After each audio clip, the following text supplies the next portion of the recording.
Antibiotics once used to ruin my life, and I'm going to tell you the story about that. I have no real script for this video. I'm just going to speak about my story, my symptoms that I dealt with, and then also what you can do about it. Antibiotics once ruined my life. When I was 16, I can't remember the timeline. I've had gut health issues ever since I can remember. Now I'm pretty much healed and I don't have to worry about it anymore, but I always had gut health issues. But I remember distinctly when I was 15, 16, year 11, around GCSE time, I was really stuck in a loop where I had really poor immune system. So I was picking up everything. You know, when there's a cold going around, winter was my worst enemy. I would just get everything. My immune system was so poor. And I also used to get tonsillitis literally every single year from what I can remember, even in primary school. I would get tonsillitis.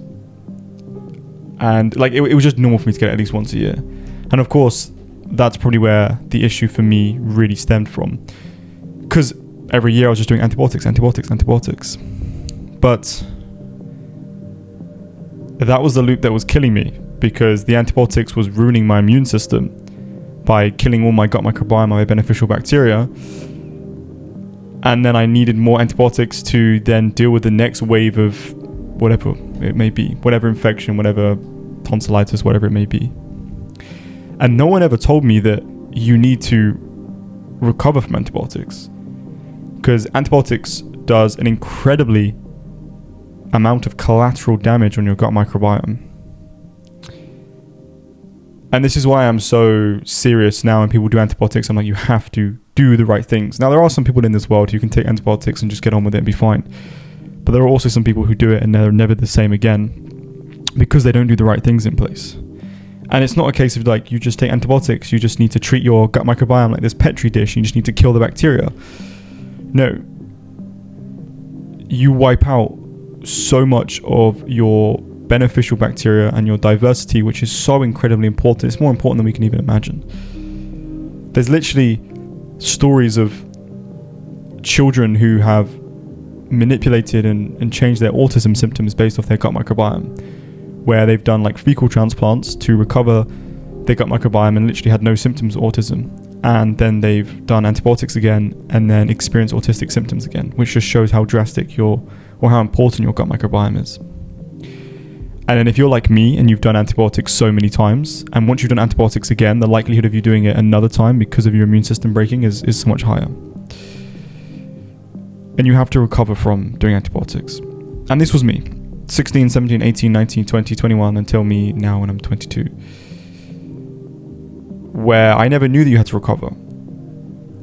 And when you take antibiotics, as I mentioned before, there's a lot of collateral damage, and that is probably at the root of what caused all my gut health issues.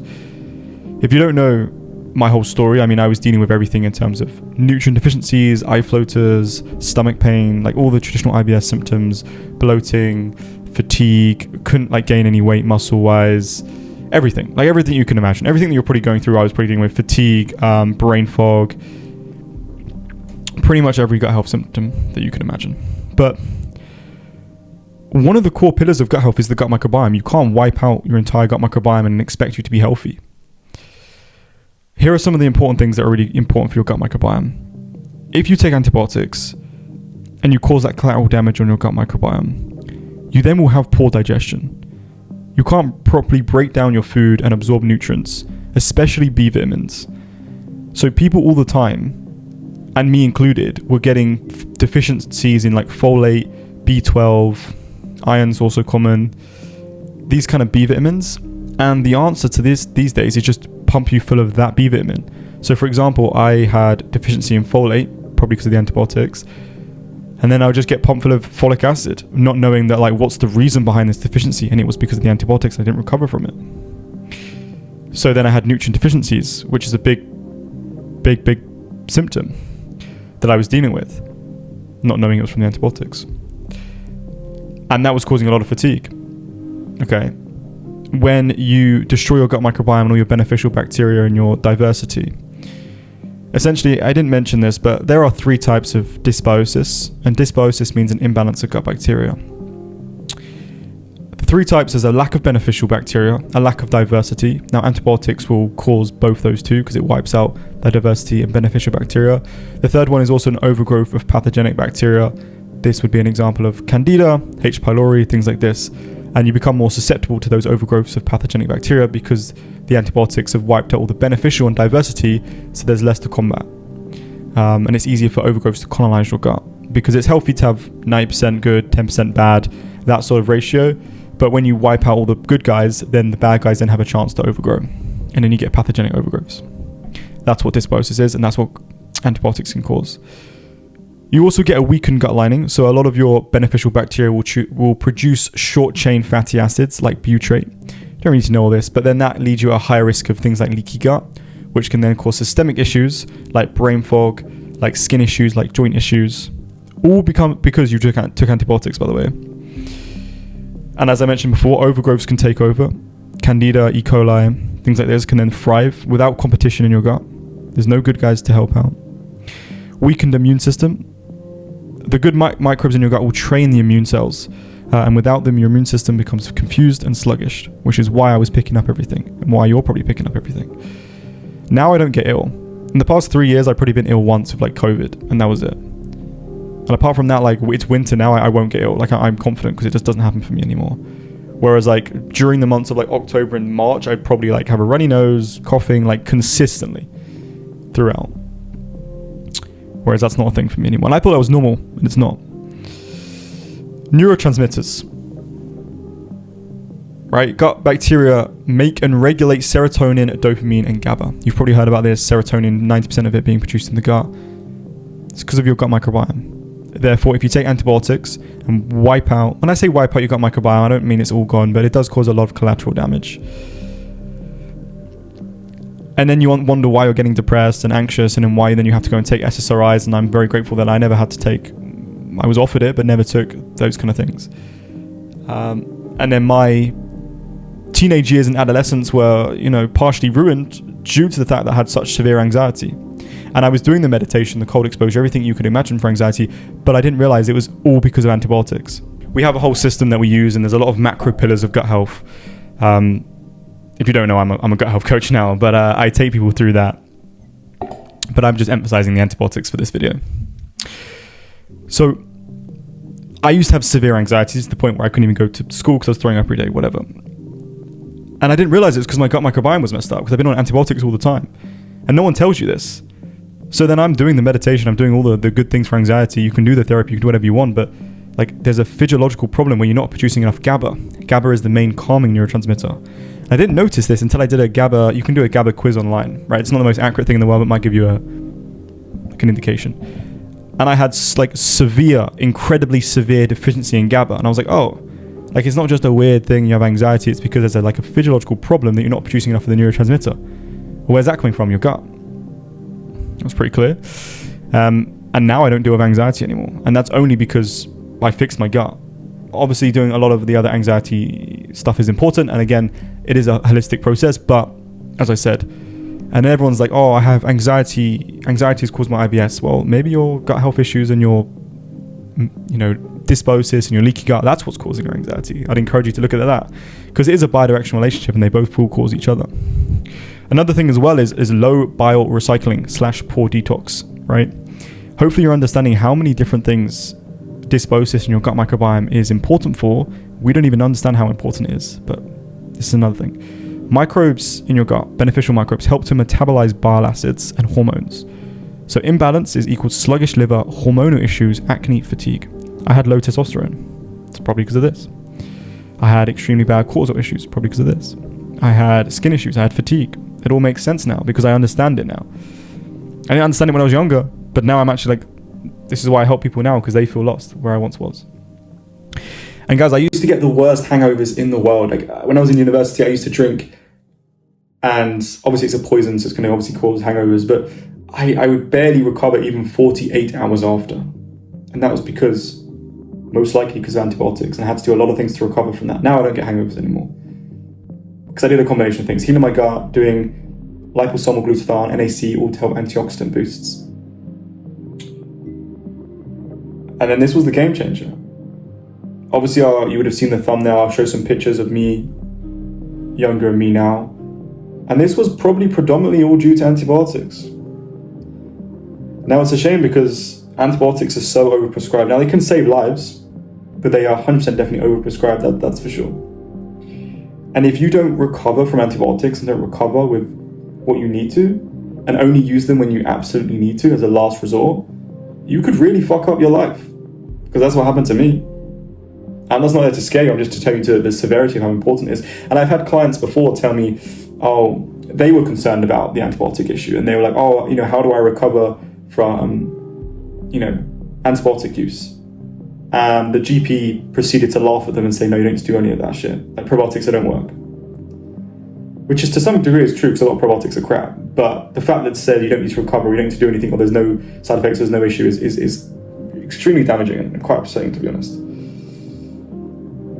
And this is the reason why maybe some of you are dealing with H. pylori or candida, whatever. A lot of people come to me and say, I've done the triple therapy for H. pylori. And if you're not familiar, H. pylori is a bacterial infection. The triple therapy consists of 2 antibiotics and a PPI. They do the triple therapy, so they essentially nuke their gut with antibiotics, very strong antibiotics, which, yes, will kill the H. pylori, but then will kill all their beneficial microbes as well. So they say, well, I've done the thing I need to do for H. pylori, but I still feel awful. I've now got new symptoms, of course. Because if you haven't looked at the flow diagram of how we help people in the system, the kill phase is only one aspect. We need to heal and replenish. The gut is complex, and we need a flow diagram. We need a system to put in place. And if you need any help with this, just go to the first link in my bio and we can see if we can help you. But you need to recover from antibiotics. And if you've ever taken antibiotics before, you need to do that. And the only reason I realized this, and this was obvious now, like, you don't need to do testing, but I did a hair mineral analysis test. No, I did a hair sensitivity test. And I didn't notice it at the time. I thought, whatever. But it said, like, all my key bacterial levels were low. Lactobacillus, bifidobacterium, all the different strains, they were all low, in non-existent. And it wasn't until a few days later I looked at them and, that probably isn't right. I need to work on that.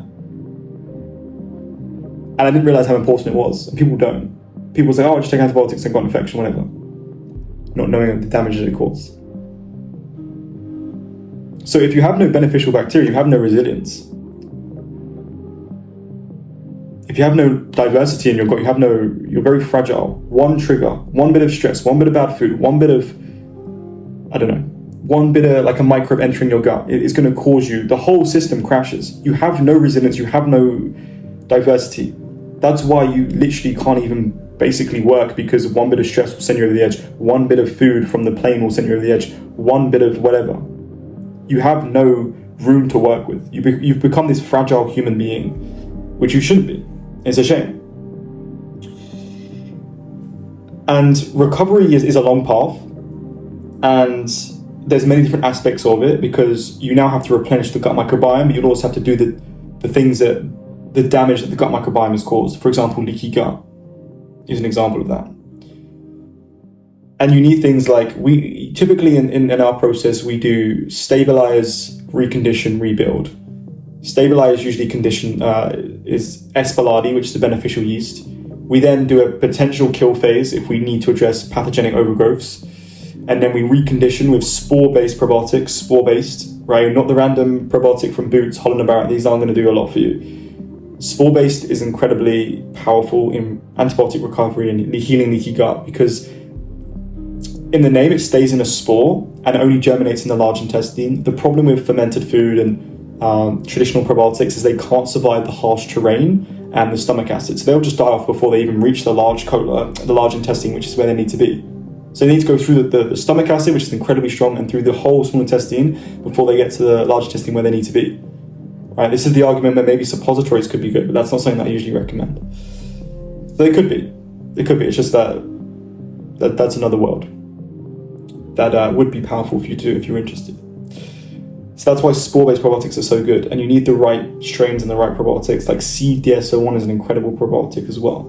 And different things like prebiotics to rebuild your gut microbiome. And you need patience as well, because it can take up to 6 months to rebuild your gut microbiome. Take up to 12 months if you're post-menopausal as well. So you need to be patient. But I want you to understand how impactful antibiotics can be. They can cause so many different symptoms. They can then cause so many different issues that you need to recover from. And I wish someone told me this as well, because I would have recovered so much quicker. But I am now the person that's telling you to listen. And if you've had antibiotics and you've had cases and things like this, and I just want to reiterate the H. pylori one. Like, if you have H. pylori and you take antibiotics, yes, you've got rid of the H. pylori, but now you've now caused lots of other issues. You need to replenish your gut microbiome. I have these stages. You can go and watch my other videos, but we work on diet, then gut motility, because you shouldn't be doing any killing if you have poor motility and poor detox pathways. Then upper GI digestion, stomach acid enzymes, bile flow, kill phase, heal and replenish, and then detox and optimize. That's the flow that we usually do for people. It can depend there. And different antibiotics have different properties. For example, rifaximin is one that's used for SIBO. Again, SIBO, you don't need antibiotics for SIBO, in my opinion, because the reason you have SIBO is because of, SIBO is a symptom. The reason you get SIBO is because of poor motility, poor upstream digestion, maybe sluggish bile, which could be from, again, having antibiotics. But things like rifaximin, which tends to be more only focused on the small intestine. So it has a more of a narrow, as opposed to like a broad structure, like, I don't know, penicillin or whatever. So different antibiotics will differ, and you get stronger and weaker ones. And I've had people who do like IV antibiotics, for example, which is very intense, and they need a lot of recovery. But yeah, man, antibiotics will ruin your life as they did mine. And you need to learn how to recover. Otherwise, you could live a life of misery. And I'm extremely, extremely grateful that I caught it when I was 21 and didn't just live my life until I was 40, just realizing that, or just thinking anxiety and getting ill and all these symptoms were normal. Because if I accepted the IBS diagnosis and I accepted that all these symptoms were normal, then I wouldn't have lived a normal life. I wouldn't have lived a good life. Well, as good as it could be, that's for sure. Anyway, any questions, let me know. Any other videos you want to see, let me know. Hopefully this has shown the importance of antibiotics, or the opposite. If you need any help, go to the top link in my bio. You can book a free discovery call. We can see how we can potentially help you. I now run a coaching business where I help people. If you're interested, you can look into that. If not, hopefully my videos give enough value that you can go away and do it on your own anyway. Until next time, guys, be safe out there.